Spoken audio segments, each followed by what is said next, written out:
ओम गणेशाय नमः। ओम नमः शिवाय। मैं निखिल ज्योतिषाचार्य आप सभी का मेरे चैनल पर पुनः स्वागत करता हूं। आशा करता हूं कि आप सभी स्वस्थ होंगे। महादेव की कृपा आप सभी पर सदैव बनी रहे। ये वीडियो कुंभ यानी कि एक्वेरियस के लिए बहुत विशेष है, क्योंकि वीडियो है 16 से 22 जून 2025 के साप्ताहिक राशिफल के बारे में। कैसा रहेगा आने वाला सप्ताह कुंभ के लिए। जो मेरा साप्ताहिक राशिफल होता है वो प्रमुखतः चंद्रमा और उनकी गति पर आधारित होता है। चंद्रमा एक ऐसे विशेष ग्रह हैं जो बहुत तेज गति से भागते हैं, 2.25 से 2.5 दिन में राशि बदल लेते हैं। स्वाभाविक है कि पूरा हफ्ता जो कि 7 दिन का होता है उसमें चंद्रमा कई बार राशि बदलेंगे। मन के कारक है और उनकी विशेषता ये भी है कि जिस भी भाव में जाते हैं उसको एक्टिवेट कर देते हैं। इसीलिए डे टू डे एक्टिविटीज़ पर उनका इम्पैक्ट बहुत होता है और इसलिए साप्ताहिक राशिफल की विशेषता बहुत होती है। क्या प्रभाव रहेगा आने वाले सप्ताह में चंद्रमा के इस गोचर का हमारे जीवन पर? क्या संभावितः अच्छा, क्या संभावितः बुरा हो सकता है? इन सभी चीज़ों को जानने के लिए, समझने के लिए, पहचानने के लिए ये जो साप्ताहिक राशिफल होता है ये अति विशेष होता है। यदि आपकी लग्न राशि या चंद्र राशि कुंभ है, दोनों ही गाइडेंस के लिए इस राशिफल को देख सकते हैं। जहाँ से ज़्यादा सूट करता है और रिलेट करता है वहाँ से इसको ऑब्जर्व कीजिए। व्यक्तिगत तौर पे मेरा मानना है कि लग्न राशि से देखेंगे तो अच्छा है। इनकेस नहीं पता है आपको अपनी लग्न राशि, तो आप अपनी चंद्र राशि से भी इसको देख सकते हैं। शुरू करते हैं। चंद्रमा आपके लग्न भाव में ही आकर स्थापित हो जाएंगे, यानी कि कुंभ में 16 तारीख दिन के 1 बजे के आसपास ये होगा और 18 तारीख शाम के 6 बजे तक चंद्रमा यहीं पर गोचर करेंगे। चंद्रमा का लग्न भाव में आना एक प्रकार से अच्छा ही माना जाता है। यहाँ पर वो छठे घर के स्वामी होने के नाते जब आए हैं, उपचे भाव के स्वामी, तो जीवन आगे बढ़ता है। यहाँ पर वो मंगल से दृष्ट हैं जो अंगारक दोष बनाकर बैठे और मंगल दशमेश हैं और तीसरे घर के स्वामी हैं। तो ये 3 उपचे भावों के स्वामी का प्रभाव लग्न पर है और जो 11वें भाव के स्वामी, जो चौथा उपचे भाव के है 11वां भाव, उसके स्वामी गुरु भी लग्न को देख रहे हैं। तो ये बहुत अच्छा कॉम्बिनेशन बन गया आपके लिए। यानी कि चारों जो उपचे भाव हैं 3, 6 और 10 और 11, इनका प्रभाव आपके लग्न पर है। तो हफ्ते का शुरुआती भाग ही जीवन में कई बिगड़े हुए काम को बनाएगा, एक गति प्रदान करवाएगा। तो बहुत अच्छा है, बहुत श्रेष्ठ है, इसका लाभ उठाइएगा। हाँ, ग्रहण दोष है, इसको तो नहीं हम मना कर सकते और ग्रहण दोष के साथ साथ अंगारक दोष का प्रभाव भी है चंद्रमा पर और चंद्रमा छठे घर के स्वामी है। तो चिंताएं बहुत रहेंगी, व्यर्थ की चिंताएं बहुत रहेंगी। छोटी छोटी प्रॉब्लम्स, जो प्रॉब्लम होंगी भी नहीं, उनको आप प्रॉब्लम कन्वर्ट कर लेंगे सोच सोच कर। उस चीज़ से थोड़ा सा बचना है। अन्यथा तो ये अंगारक दोष की बात कहिए, ये भी आपको आगे लेकर जाएगा। और गुरु का प्रभाव कहिए, ये भी अच्छा है क्योंकि वो लाभेश हैं, धनेश हैं, अपने आप में गुरु हैं। सूर्य के साथ बैठे हैं, बुध के साथ बैठे हैं। बुध गुरु योग है, बुध आदित्य योग है, गुरु आदित्य योग है। और ये वाले गुरु जब लग्न को देखेंगे, चंद्रमा को देखेंगे, चंद्रमा जैसे मैंने कहा छठे भाव के स्वामी, तो कई रुकावटें दूर करने वाला समय है। नवांश कुंडली बता रही है कि हफ्ते का शुरुआती भाग कोई बहुत अच्छी न्यूज़ आपके लिए लेके आएगा। बस मानसिक रूप से थोड़ा सा शांत रहिएगा। दशांश कुंडली कार्य क्षेत्र में रिकॉग्निशन का टाइम है। बिजनेस में थोड़ा बच के रहिएगा। आपके जो एनिमीज़ हैं, अगर बहुत कॉम्पिटिटिव बिजनेस है आपका, अपने एनिमीज से बच के रहिए।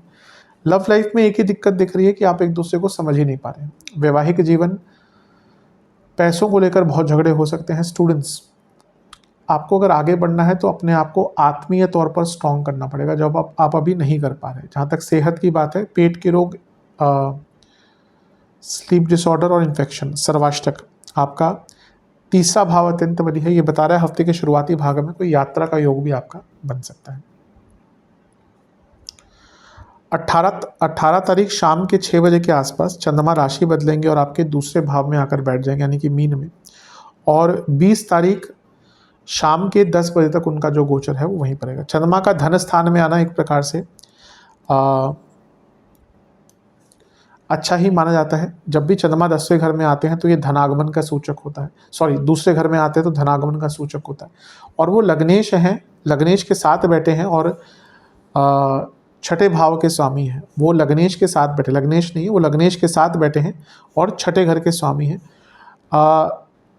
लग्नेश का उपचे भाव के स्वामी, अर्थ त्रिकोण के स्वामी के साथ धन स्थान में बैठना, ये करियर के लिए भी अच्छा है, लीगल प्रॉब्लम्स के लिए भी अच्छा है, कोई पैसा आपका फंस गया था उसके लिए भी अच्छा है। तो हफ्ते का जो मध्य भाग है वो भी आपके लिए काफ़ी श्रेष्ठ रहेगा।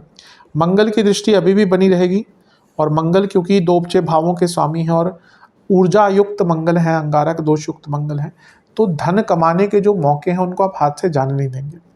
गुरु से केंद्र में है, गजकेसरी योग भी बन रहा है, ये भी ठीक है। बस ध्यान ये देना है कि विषतोष भी है और इस पर मंगल का प्रभाव आ गया तो वाणी में बहुत कटुता, बहुत तीक्ष्णता आ जाएगी। तो अपनी वाणी पर अगर आपने नियंत्रण रख लिया तो हफ्ते का ये वाला भाग अच्छा रहेगा। अदरवाइज वाणी पर अगर कंट्रोल नहीं रहा तो कुटुंब में भी दिक्कत आएगी, पर्सनल लाइफ, प्रोफेशनल लाइफ सब में दिक्कत आ सकती है। बहुत तीक्ष्ण वाणी, बहुत उग्र वाणी हो जाएगी। नवांश कुंडली कह रही है कि चीज़ों को सौम्य रखिएगा, परिस्थितियों को सौम्यता पूर्ण तरीके से निभाइएगा। जहाँ तक दशांश कुंडली की बात है, कार्य क्षेत्र में सब ठीक है, ऐसी कोई दिक्कत नहीं दिख रही, अच्छा काम करने का मौका मिलेगा। बिजनेस में एक लीडरशिप की कमी है, आप बिजनेस अच्छा कर रहे हैं पर एक लीडर की तरह नहीं कर रहे, ध्यान दीजिएगा इस पर। लव लाइफ रेस्टलेस माइंड रहेगा, बहुत अनिश्चिततापूर्ण समय दिख रहा है। वैवाहिक जीवन थोड़ा डिवोशन दिखाइए अपने लाइफ पार्टनर के प्रति, अपने मैरिड लाइफ के प्रति, उसकी कमी दिख रही है। स्टूडेंट्स की जहाँ तक बात है, बहुत कन्फ्यूजन, डिल्यूजन दोनों ही चल रही है। इनसे कोई बड़ा व्यक्ति ही, कोई समझदार व्यक्ति ही आपको निकाल सकता है। जहाँ तक सेहत की बात है, पेट के रोग, एसिडिटी, दांतों की प्रॉब्लम और हार्मोनल प्रॉब्लम आपको तंग कर सकती है। सर्वाष्टक में आपका 12वां घर अत्यंत बली है, ये अंकित करा कि खर्चे थोड़े से बढ़ेंगे हफ्ते के इस भाग में। 20 तारीख शाम के करीबन 10 बजे के आसपास, रात के करीबन 10 बजे के आसपास चंद्रमा आपके तीसरे भाव यानी कि मेष में आ जाएंगे और सप्ताह के अंत तक यहीं पर रहेंगे। चंद्रमा का तीसरे भाव में आना अच्छा ही होता है। फिर से दो उपचय भावों का मिलन हो गया, छठे भाव के स्वामी तीसरे में गए और यहाँ पे शुक्र चंद्रमा की बहुत अच्छी जोड़ी भी बन रही है। इसको महालक्ष्मी योग भी कहा जाता है, लक्ष्मी योग भी कहा जाता है।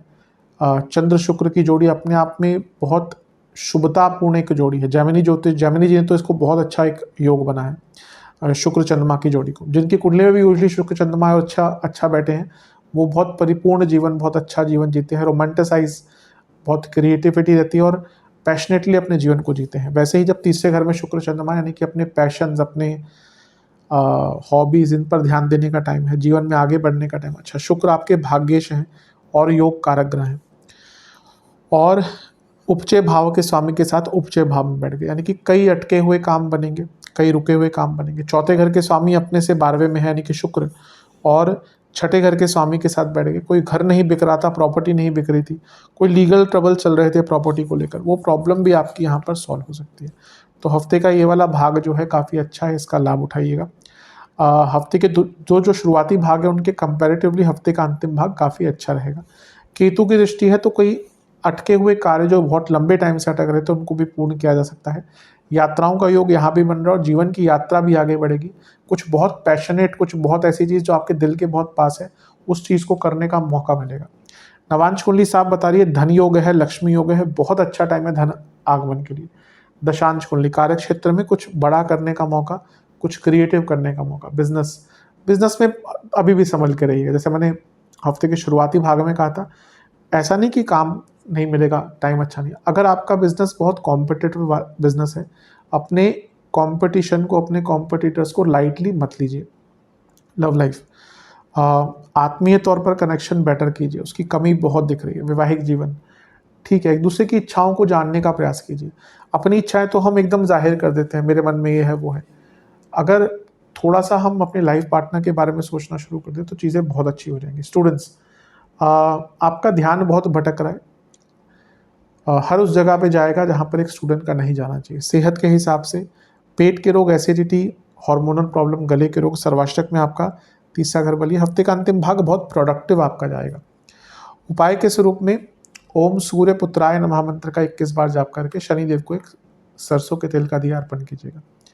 आशा करता हूँ कि वीडियो काम आएगी। चैनल पर नहीं है सब्सक्राइब कीजिए, वीडियो को लाइक कीजिए। मिलता हूँ अगली वीडियो में, तब तक के लिए ओम नमः शिवाय।